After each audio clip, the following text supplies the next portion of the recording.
ओम नमो भगवते वासुदेवाय। ओम नमो भगवते वासुदेवाय। श्री कृष्ण गोविंद हरे मुरारे, हे नाथ नारायण वासुदेव। श्री कृष्ण गोविंद हरे मुरारे, हे नाथ नारायण वासुदेव। प्रद्युम्न दामोदर विश्वनाथ, मुकुंद माधव भगवन नमस्ते।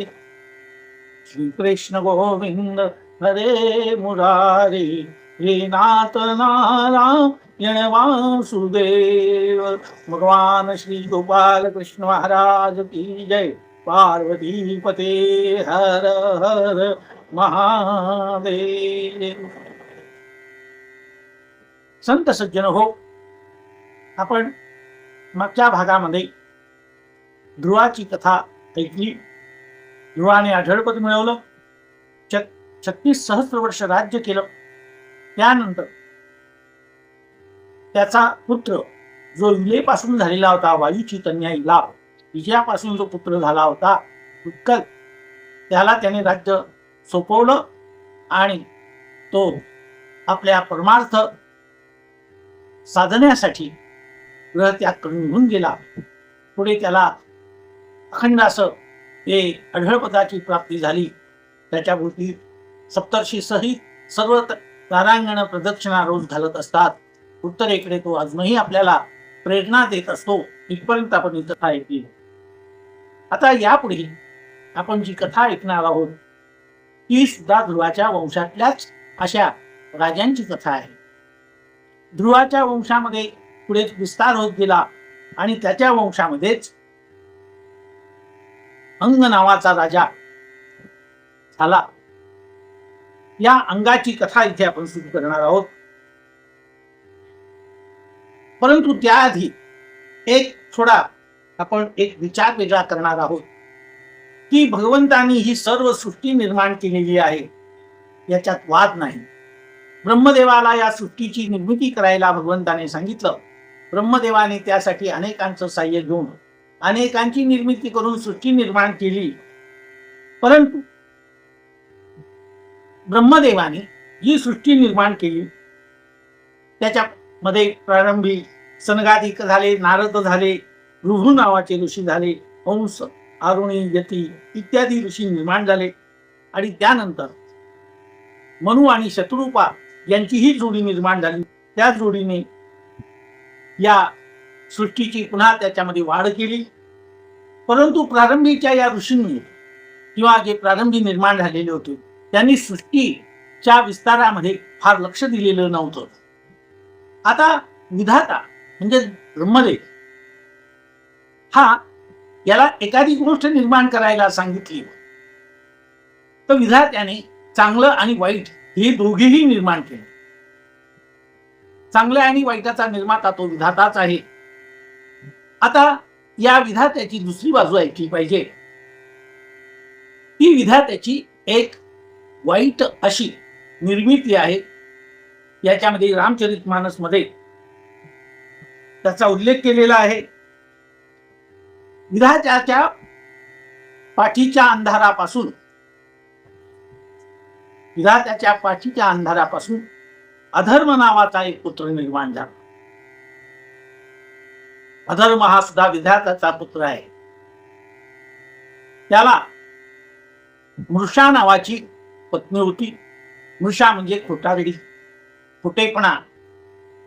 आणि मृषा आणि अधर्म या जोडीला दंभ नावाचा पुत्र व माया नावाची कन्या झाली।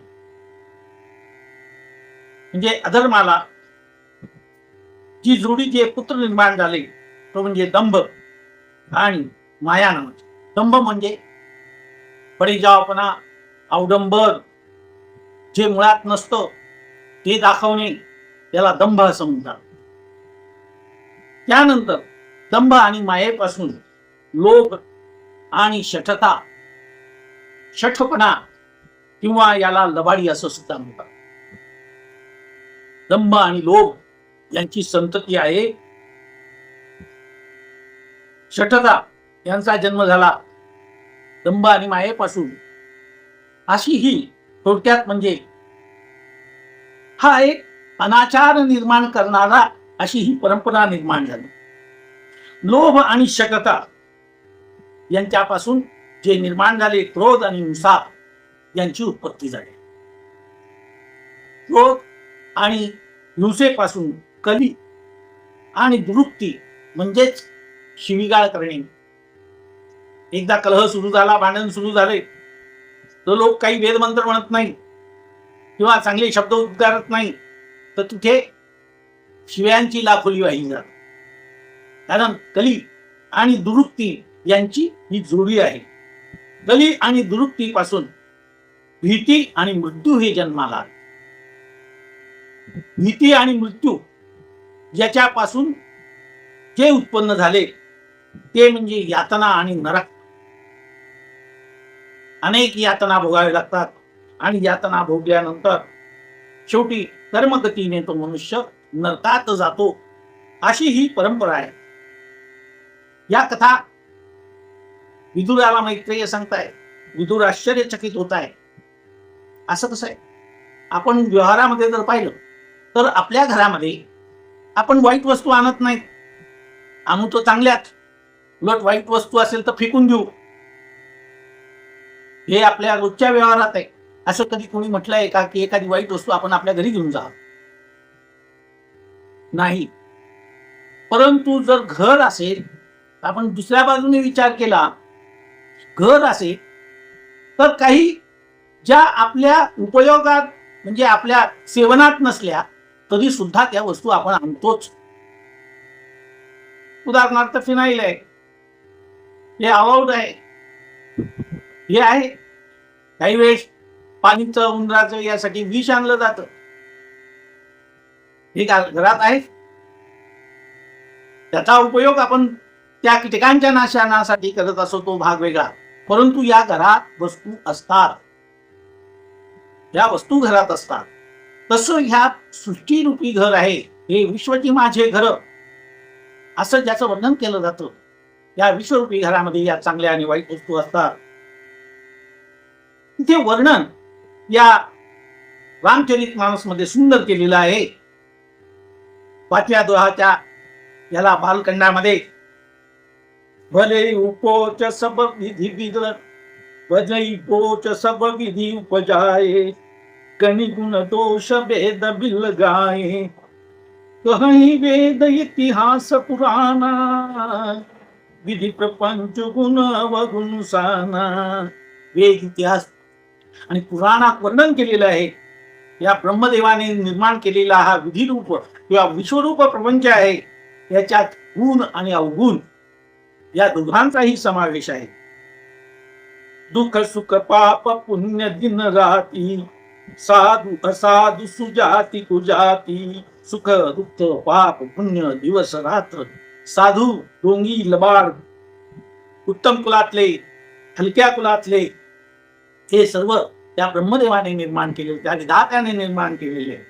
दानव देव ऊचन अरुणीचू आम्ही सुजीवन माहुर मीचू. देव दानव मानव हे सर्व त्याने निर्माण केले. श्रेष्ठ कनिष्ठ विष अमृत हे सुद्धा ब्रह्मदेवानेच निर्माण केलेले. माया ब्रह्म जीव जगदीशा लच्छी अलच्छी रंकवनीशा. माया ब्रह्म जीव परमात्मा विविध प्रकारचे देवता, शुभलक्षणी अशुभलक्षणी, श्रीमंत गरीब, प्रजा राजा हे सर्व त्यांनी निर्माण. काशी मग सुर सरिक्रमनासा बारू मारव मही देव गवासा. सर्ग नरक अनुराग विरागा निगमागम गुण दोष विभागा. चांगलं वाईट हे परमात्म्याने निर्माण केलं, त्या ब्रह्मदेवाने निर्माण केलेलं आहे. जडचेतन गुण दोषमय विश्व कीन करता. संत हंस गुण गहरी परिहरी बारी विकास. जड चेतन सदोष निर्दोष या सर्वाचा निर्माता ब्रह्मदेव आहे. पण संत याच्यातलं जे चांगलं असेल तेच घेतात, वाईटाचा त्याग करतात. उदाहरण त्यांनी हंसाचं दिले.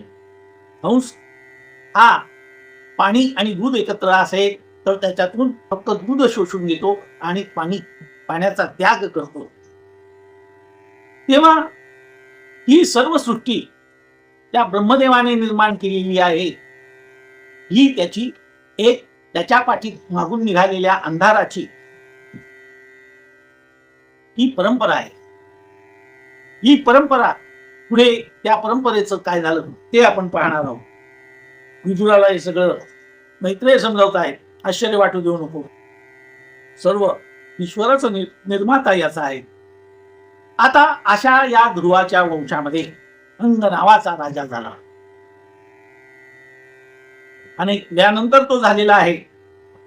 आणि त्याचा विवाह या अधर्मापासून जी एक परंपरा आलेली होती त्याच्यात जो मृत्यू होता त्या मृत्यूची कन्या सुनिथा हिच्याशी या अंगाचा विवाह झाला.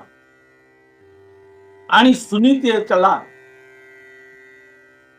आणि या अंगाला पुढे जो पुत्र झाला आहे तो म्हणजे वेन. याची परंपरा मृत्यूची आहे. आता हा जो काही त्याच्यात दोष आलेला आहे अतिशय वाईट असा, हा वेन नावाचा पुत्र जन्माला आला आहे. अंग तर चांगला होता, ध्रुवाची परंपरा चांगली होती. मग या वेन असा का झाला याचं एक कारण होतं हा मातृकुलाचा दोष आहे. वेनाच्या स्वभावामध्ये जो दुष्टपणा आलेला आहे तो मातृकुलातून आलेला आहे.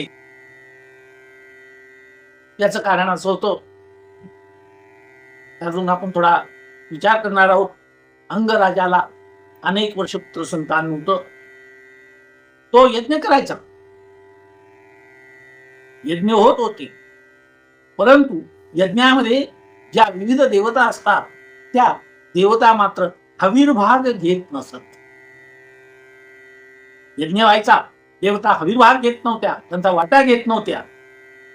त्यांनी तिथले जे ऋत्विज होते त्यांना विचारलं की आपण यज्ञ करतो, पुत्रप्राप्तीसाठी यज्ञ करतो, हे करतो, पण आपला हविर्भाव का घेत नाही?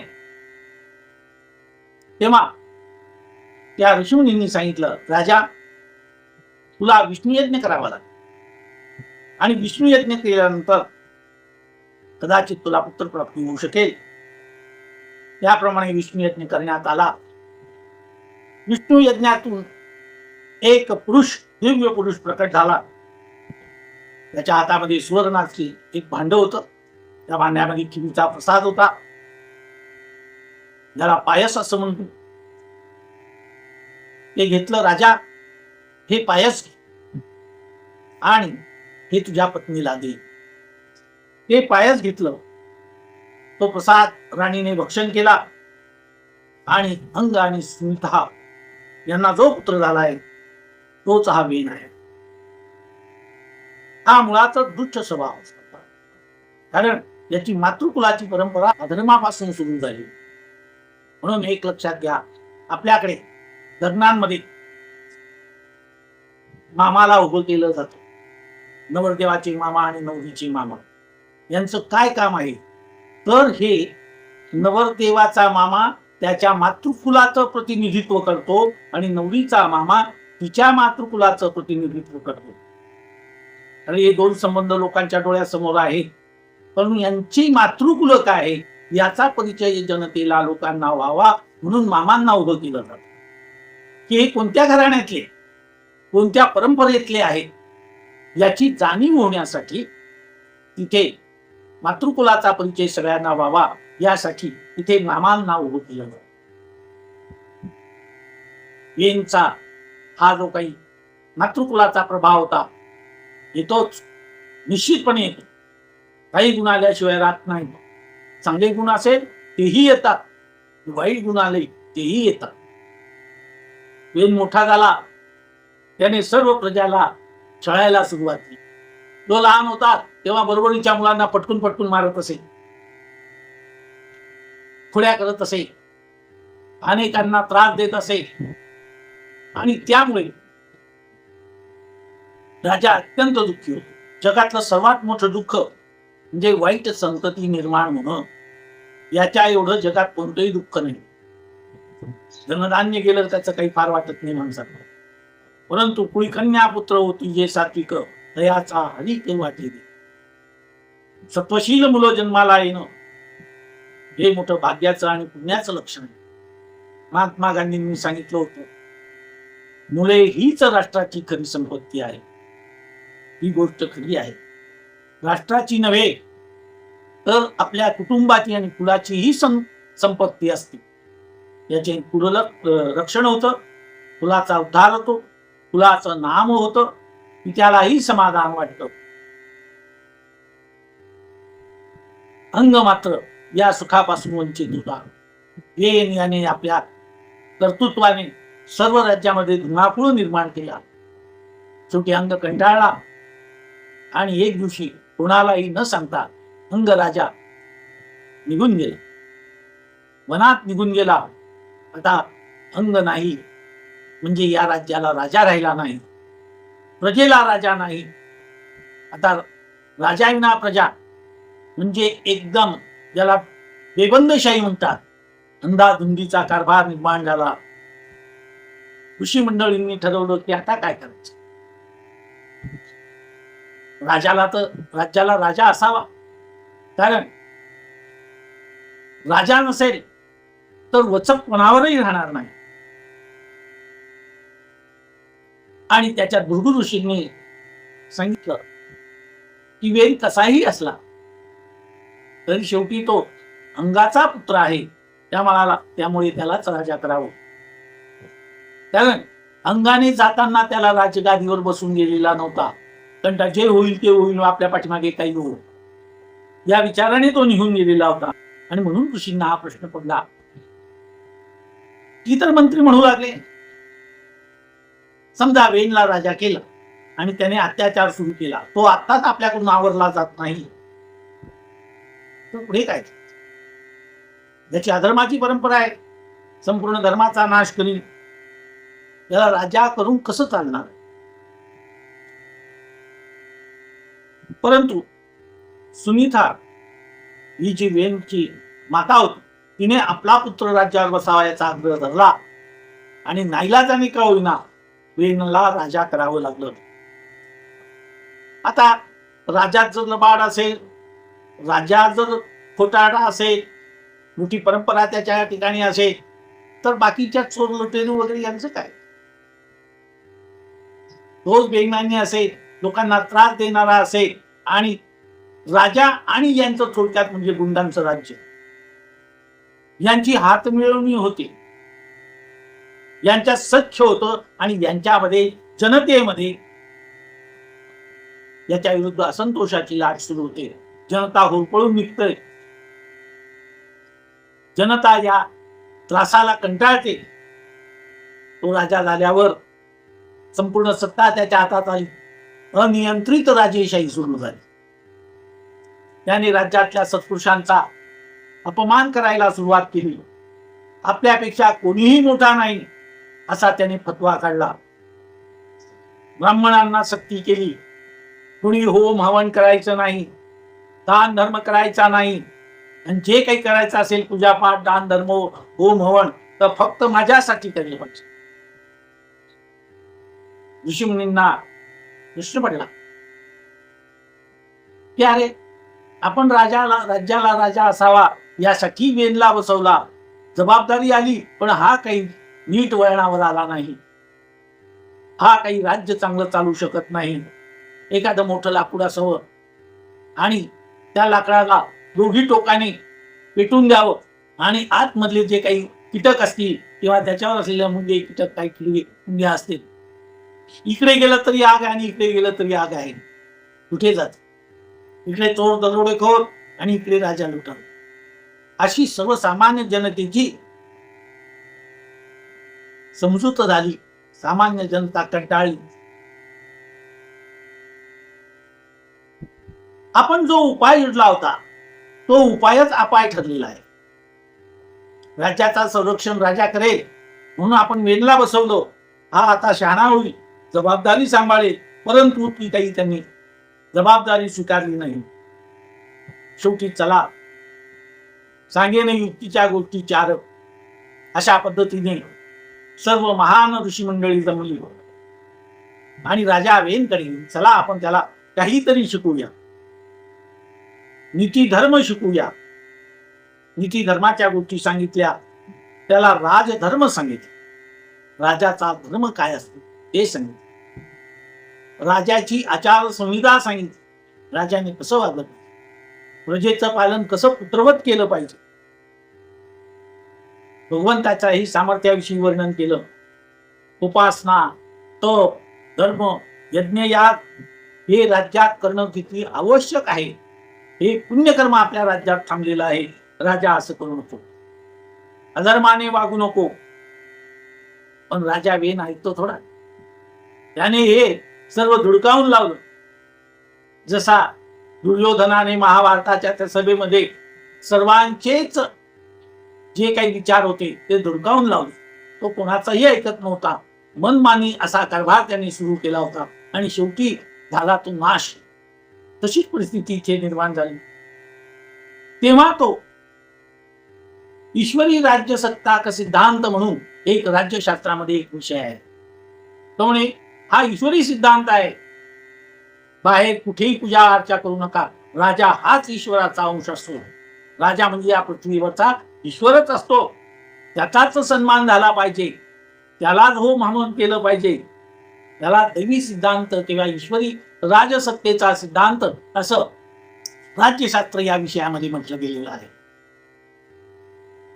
आता राजा उद्धट आहे, जनता ओरपडते आहे आणि त्याची मुद्दाम असे ते वक्तव्य शेवटी ऋषी समुदायाला संताप चढला आणि ते त्याच्या विरोधात गेले. राजसत्तेच्या विरुद्ध तपस्वी लोकांची शक्ती उभी राहिली. राजसत्तेच्या विरुद्ध तपस्वी लोकांची शक्ती उभी राहिली. पुन्हा एक दिवशी सभा भरली. चला अंतिम आता राजाला वठणीवर आणण्यासाठी आपण आपला आदेश देऊ असं म्हणून ते सर्व गेले. सर्वजण राज्यसभेमध्ये जमले. भृगु ऋषी होते, रमण ऋषी होते, इतरही अनेक ऋषी तिथे होते. राजा आम्ही सांगतो ते ऐकतो का? राजा ऐकायला तयार नाही. भृगु ऋषींना क्रोध निर्माण झाला. एक तेजस्वी ज्वाला त्या सर्व ऋषींच्या, जशा आपण सप्तशतीमध्ये ती देवी भगवती विविध देवतांच्या मधून ती शक्ती एकत्रित आली आणि त्याची जी मूर्ती उभी राहिली तीच मूर्ती म्हणजेच महाकाली, महालक्ष्मी, महासरस्वती, जगदंबा. आणि तिनेच महिषासुराचा वध केलेला आहे. त्यांनी मंत्रशक्ती एकवटली आणि त्या मंत्रशक्तीची एक ज्वाला निर्माण झाली. एक ओंकार उठला आणि त्याचा एक ज्वाला, बाणासारखी ज्वाला तयार झाल्यानंतर ती वेन याच्या दिशेने धावली. वेन तात्काळ त्या ठिकाणी भस्म झाला. वेन भस्म झाला. वेनाचे प्राणहरण झाले. वेन प्राण झाला. क्षणभर भयानक शांतता पसरली. ऋषीगण सर्व पाहत राहिले मुकाट्याने. काय करणार, इलाज नव्हता. ऋषींची शक्ती एकवटली आणि अशा दुष्ट राजाला त्यांनी त्या ठिकाणी भस्म केलं. वेनाची माता सुनीता, तिला आपल्या पुत्राचा असा झालेला नाश पाहून वाईट वाटलं. तिने मात्र आपल्या पुत्राचं जे पार्थिव होतं, शरीर होतं, ते सांभाळून ठेवलं.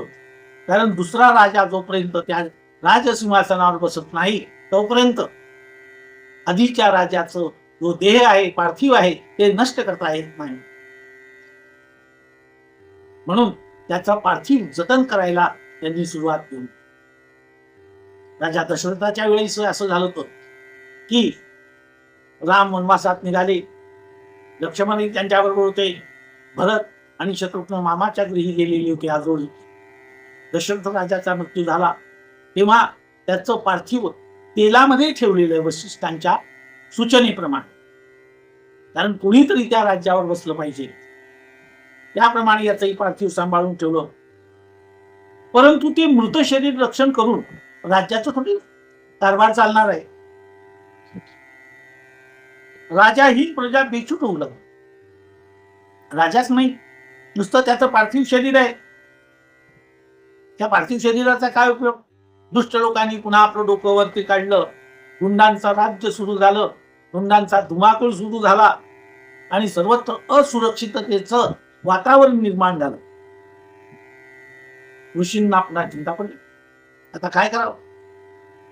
राजा कोणाला काय? कारण वेणाला पुत्र नव्हता. त्यांनी खूप विचार केला आणि सर्व ऋषी पुन्हा एकत्र जमले आणि योग सामर्थ्याने त्यांनी वेणाच्या शरीराला घुसळायला सुरुवात केली. आता हे शक्य अशक्य हा विचार आपण या ठिकाणी करत नाही, आपल्याला तिकडे जायचं नाही. योग बलाने त्यांनी त्या वेणाचं शरीर घुसळलं आणि त्याच्यातून एक छोटासा फुटका असा छोटासा मुलगा किंवा पुरुष बाहेर आला. त्याचा रंग काळा कभिन्न, उंची लहान, तुझा बारीक डोळे. त्याला पाहिल्यानंतर म्हणजे वेणाच्या शरीरातला सर्व दुष्टपणा त्यांनी एकत्र करून हा पुत्र निर्माण झाला. सगळं जे वाईट होतं त्याच्यातलं हे सगळं एकत्रित केलं आणि हा पुत्र निर्माण झाला. त्यांना सांगितलं खाली बैस. उभा राहिल्यावर त्याला ऋषींनी सांगितले खाली बैस, निषाद बैस खाली. आता याला कसा काय राजा करणार? मग त्यांनी ही पापमूर्ती आहे, तिला राजा करून चालणार नाही. त्याच्यात सर्व पहिल्यांदाच हिंकस भाग गोळा केला. त्यानंतर पुन्हा ऋषींनी त्या वेणाच्या शरीराचं योग मार्गाने मंथन केलं आणि यावेळेस मात्र मंथन करीत असताना त्याच्यातून एक स्त्री आणि पुरुष अशी जोडी निर्माण झाली. तोच भगवान विष्णू आणि महालक्ष्मी. जो पुरुष निर्माण झाला होता त्याचं नाव पृथू आणि स्त्रीचं नाव अर्ची असो. स्त्रीचं नाव अर्ची आणि पुरुषाचं नाव पृथू. हे स्त्री पुरुष म्हणजे प्रत्यक्ष लक्ष्मीनारायण हा भगवंताने घेतलेला अवतार होता. त्याच्या शरीर मंथनातून हे लक्ष्मीनारायण उदयाला आले आणि ते जेव्हा प्रकट झाले सर्व आसमंतामध्ये मंगलवाद्य वाजू लागली. ब्रह्मादी देवांनी पृथूचं स्वागत केलं. श्रीमन्नारायण श्रीमन्नारायण श्रीमन्नारायण नारायण नारायण लक्ष्मीनारायण लक्ष्मीनारायण लक्ष्मीनारायण नारायण नारायण श्रीमन्नारायण श्रीमन्नारायण श्रीमन्नारायण नारायण नारायण. लक्ष्मी नारायण भगवान की जय. लक्ष्मी नारायण यदा यदा हि धर्मस्य ग्लानिर्भवति भारत अभ्युत्थानमधर्मस्य तदात्मानं विसृजाम्यहम्. देवाला सामान्य व्यक्तीप्रमाणे स्त्री पुरुषच लागतात प्रकट व्हायला असं नाही. राजा दशरथ आणि कौसल्या यांच्या समोर भगवान श्रीराम प्रकट झाले. ही जोडी होती. वसुदेव आणि देवकी ही जोडी होती. परंतु पृथू आणि अर्ची यांच्या समोर अशी कोणतीही जोडी नव्हती. तर ऋषी मुनींची इच्छाशक्ती, इथल्या जमलेल्या सर्व ऋषींच्या इच्छेतून ही लक्ष्मीनारायणाची जोडी झाली. पृथू मोठा झाला, त्याला राज्याभिषेक करायचं ठरलं. सर्व देवता, ऋषी, नद्या, समुद्र, चंद्र, सूर्य, सिद्ध, गण, गंधर्व यांनी पृथूचं आणि अर्चीचं स्वागत केलं. अनेक भेटवस्तू त्यांना दिल्या. स्तुतीपाठकांनी स्तुती केली आणि त्याची प्रशंसा करायला सुरुवात केली. तेव्हा पृथूने सांगितलं की अरे मी अजून कामाला सुरुवातही केली नाही, त्याच्या आधी माझी स्तुती करू नका. माझ्या कर्तृत्वाला पाहून मी जे काही कार्य करेल त्या कार्याला पाहून तुम्ही स्तुती करा, त्याच्या आधी स्तुती करू नका. असं होतं. बालक जन्माला आल्याबरोबर ज्योतिषाला विचारलं जातं. ज्योतिषही भरभरून स्तुती करतात आणि आई बापाला अत्यंत सुखद वाटत.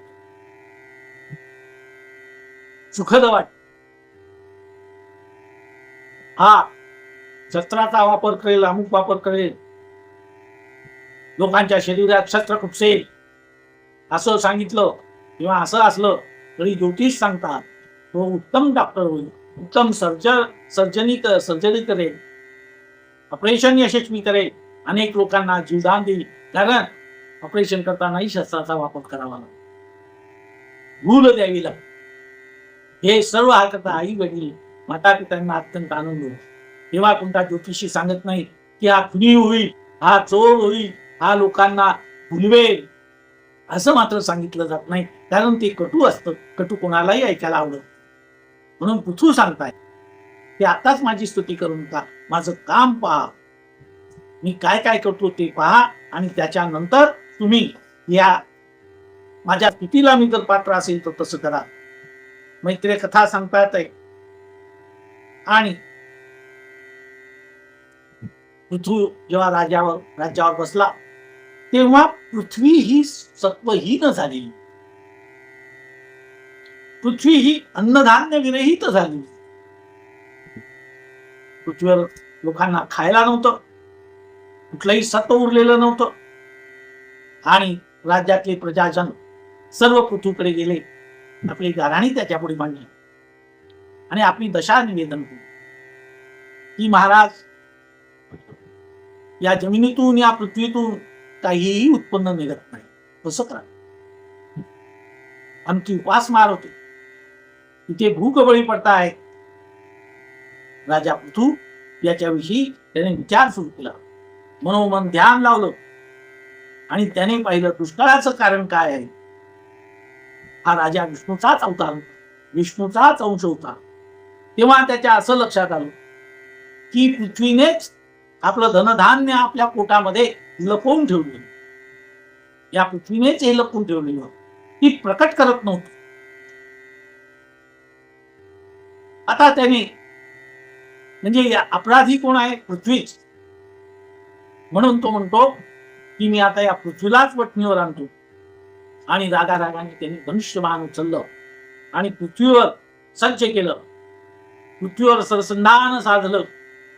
पृथ्वी अतिशय घाबरली, तिने गाईचं रूप धारण केलं आणि ती रस्त्याने पळत. राजा पृथ्वीने तिचा पाठलाग सुरू केला की तू अपराधी आहेस, तू माझ्या प्रजेला सर्व प्रकारचं अन्नधान्य तुझ्या पोटात लपून ठेवलेले तू देत नाहीस. पृथ्वी पुढे पळते गाईचं रूप घेऊन, पृथ्वी राजा तिच्या मागे धावतो आहे. शेवटी पृथ्वी थकली, पृथ्वीला शरण गेली आणि राजाला म्हणली की राजा कशाला मारतोस, अरे तू पृथ्वीपती आहेस, तूच माझं रक्षण केलं पाहिजे, मी दीन आहे, माझा काय अपराध आहे. आणि सांगू का, तू धर्मज्ञ राजा आहेस आणि मला मारून तुला काय मिळणार आहे. ती दीनपणे त्या पृथ्वीचा विनंती करते, त्या पृथ्वी तिला दरडावतोय. मग हे पृथ्वी, तू हे अन्नधान्य का लपून ठेवलंस, आम्हाला तू हे का देत नाही. जेव्हा होम हवन होतात तेव्हा यज्ञातला अविर्भाग मात्र देवतेच्या रूपाने तू ग्रहण करते आणि त्याच्या मोबदल्यामध्ये आम्हाला हे सुख का देत नाही.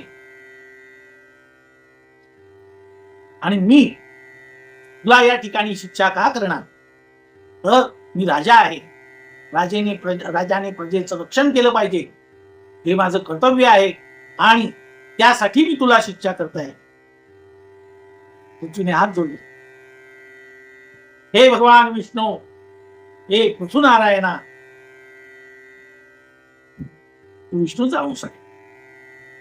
आता मी जे काही तुला सांगते आहे ते जरा नीट लक्षात. त्याचं कारण असं आहे की ब्रह्मदेवाने जे काही धनधान्याधिक निर्माण केलं होतं आणि माझ्यात ठेवलेलं होतं, मी ते धनधान्य यथायोग्य लोकांना प्रजेला देत होती, त्याच्यावर जनतेचं प्रजेचं पालन पोषण होत होतं. परंतु काय सांगू, माझ्यात उत्पन्न होणार जे काही असेल ते दुराचारी लोकच घेऊन जाईल, बाकी जो बचा वो सब चोर ले गए. चोरांच्याच हाती हे सर्व जात होते. कष्ट करणारे कष्ट करत होते. नाचे बंदरी और खीर खाए मदारी अशी एक म्हण आहे. नाचे बंदरी और खीर खाए मदारी. त्या गारुडीच्या खेळामध्ये ती छोटीशी माकडी नसते, तिला नाचवतात आणि कुणी खायला प्यायला देतं, खीर देतं, काही काही पदार्थ देतात, तर तो नाचवणारा मदारीच खाऊन जातो. नाचणाऱ्या वानरीला काही मिळत नाही. तशी ही परिस्थिती झाली आहे. सगळे लुच्चे लफंगे हेच लोक हे सर्व घेऊन जातात आणि प्रजेला काही मिळत नाही. प्रजेमध्ये स्वार्थी लोकांची संख्या वाढलेली आहे. चांगल्या चांगल्या वस्तू ते लपून ठेवतात, ज्याला आपल्या भाषेत ब्लॅक मेलिंग म्हणतात, साठेबाजी म्हणतात, आणि त्याच्यातून गोरगरीब लोकांना वंचित करून टाकतात. म्हणून मी यांच्या धाकाने धनधान्य जे काही आहे सत्व ते लपून ठेवलेलं आहे. यांना मिळत नसेल तर यांनाही मिळू नये, चोर लफंग्यांना सुद्धा ते मिळू नये यासाठी मी लपून ठेवलेलं आहे. आता तू असं कर राजा, मी गाईचं रूप आहे, गाईचं जसं दोहन केलं जातं तसं माझं दोहन कर आणि या जनतेला ते सुख दे. त्याच्यासाठी वत्स घेऊन ये. गाईचं जर दूध काढायचं असेल तर आधी तिच्या जवळ वासराला घेऊन जावं लागतं आणि वासराला पाहून तिला पाना फुटतो आणि मगच दूध काढलं जात. तेव्हा असं वत्स घेऊन ये, म्हणजे थोडक्यात असं म्हणायचं की पृथ्वी त्याला आता नवी कल्पकता शिकवते आहे. तू काय कर तर माझी पाठ सखल कर, सपाट कर, आणि जमीन सपाट झाली म्हणजे इंद्रदेवता जो पर्जन्य पाडेल तो वाहून जाणार नाही. त्या ठिकाणी ते पाणी थांबेल. म्हणजेच थोडक्यात सांगायचं तर शेतमळे तयार कर, शेततळे तयार कर, नाला विहीर तयार कर, धरणे बांध, पाणी अडवा, पाणी जिरवा, यासारख्या अशा कल्पना शेतीच्या बाबतीत कर. शेती सुधारणा कर. शेतीसाठी निरनिराळ्या वस्तूंचा आणि खिजांचा वापर कर. निरनिराळ्या बियाणांचा वापर कर. धरणं बांधा, तळी बांधा, विहिरी बांधा आणि धरणांमध्ये असलेला गाळ असेल तो गाळ काढून उथळ झालेली धरणं पुन्हा खोल करा.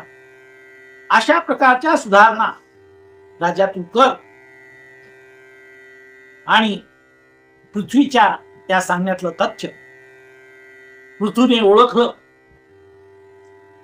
त्यांनी त्याच्यासाठी विविध लोकांना विविध अशा जबाबदाऱ्या सोपून दिल्या.